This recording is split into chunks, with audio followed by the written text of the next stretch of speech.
All Stories from Life Part 18. Here is the first story, Magic Seeds. With the wish to be successful in life, two young men went to see the wisest old man in the village to ask for advice. We have many dreams but do not know how to make them come true, so what should we do to succeed?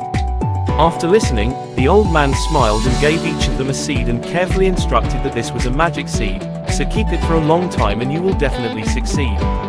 The two young men obeyed the old man and found a way to preserve their seeds well. After a while, the old man came to see them and asked about the seeds he had given them. The first young man brought out a beautifully wrapped box and opened it for the old man to see the seeds he had carefully kept for many years. He did not forget to explain that he had carefully kept this seed in a precious box, waiting for the day it would bring him success. The wise old man just smiled and nodded, then looked at the second young man with a questioning look. His shirt was now soaked with sweat, but he still smiled brightly. He pointed to the nearby hill and said with pride, "You planted my magic seed. Every day you watered and fertilized it so that it grew and gave more seeds.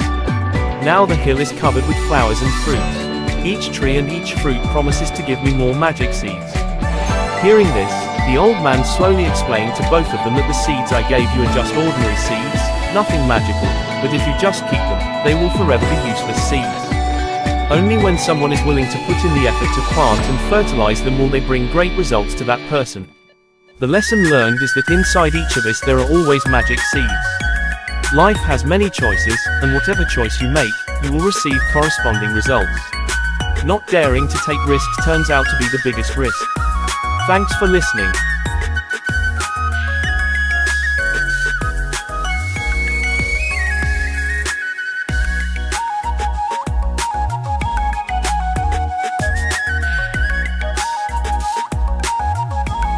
Followed by the second story, Everyone Has Their Own Story.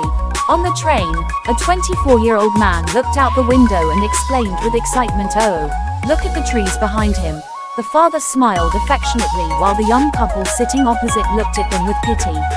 A moment later, the man exclaimed again, "The white clouds are racing towards us, oh, how beautiful they are." The young couple couldn't help but feel annoyed and whispered to the father, "Your son has a problem. Why don't you take him to the doctor?" The father calmly replied with a bright face, "Actually, we just came back from the hospital. My son was born blind and today is the first day he has seen the world with his own eyes." The lesson is that everyone has their own story. When you don't understand the whole story, don't judge anyone. The truth about them may surprise you.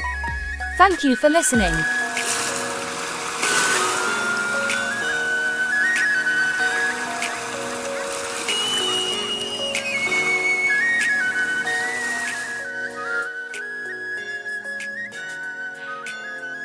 Followed by the third story, Don't Judge Others by Your Own Heart.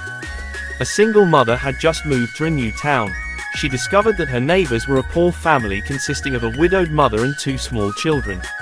One day, the whole neighborhood had a power outage and every house had to use candles for light. While she was looking for candles, the single mother heard a knock on the door. She opened the door and saw that it was the widowed neighbor's child. The child politely asked, "Hello, do you have candles?"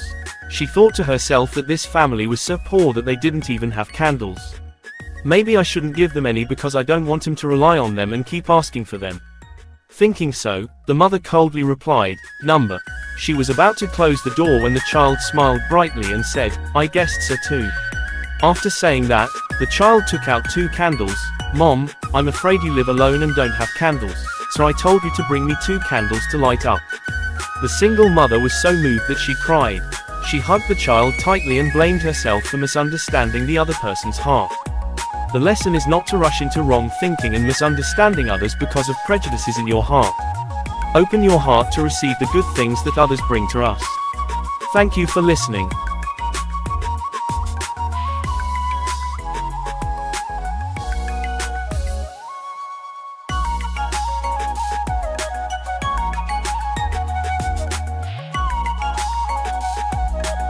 Followed by the fourth story, Bring Garlic to Exchange for Gold. The story goes that there was a merchant who brought 2 bags of garlic to a village where the people had never seen garlic. They were very excited and brought gold to exchange for garlic. So that merchant became rich thanks to the 2 bags of gold. Another merchant heard that and brought 2 bags of onions to that village. The villagers saw the onions and were even more excited. They thought that gold was not valuable enough. So they brought 2 bags of garlic to exchange with the merchant. The lesson learned is that sometimes the precious reward is only for those who dare to pioneer and seize the opportunity. The rich and successful people are those who have a broad vision and are not afraid to do things that no one has ever done. Thank you for listening.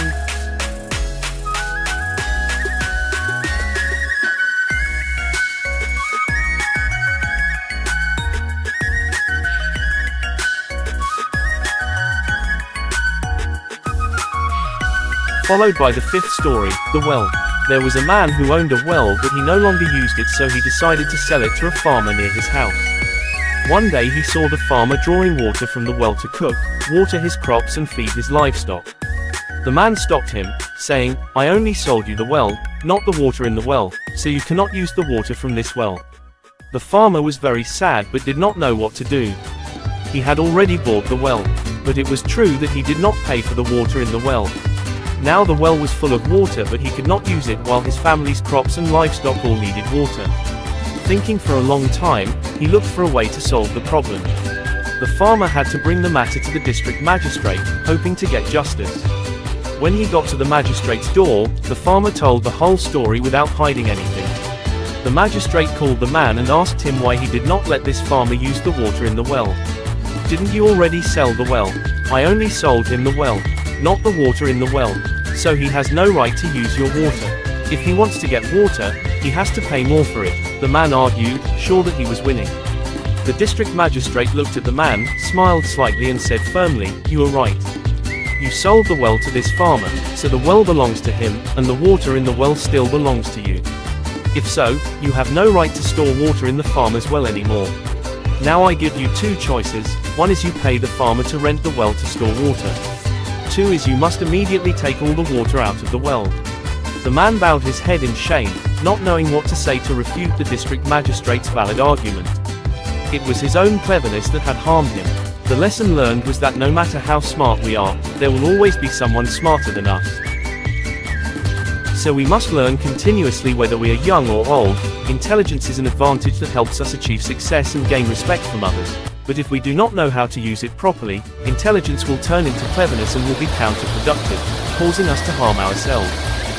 Here we would like to end this story. Thanks for listening. Hello and see you again in Small Stories of Life Part 19.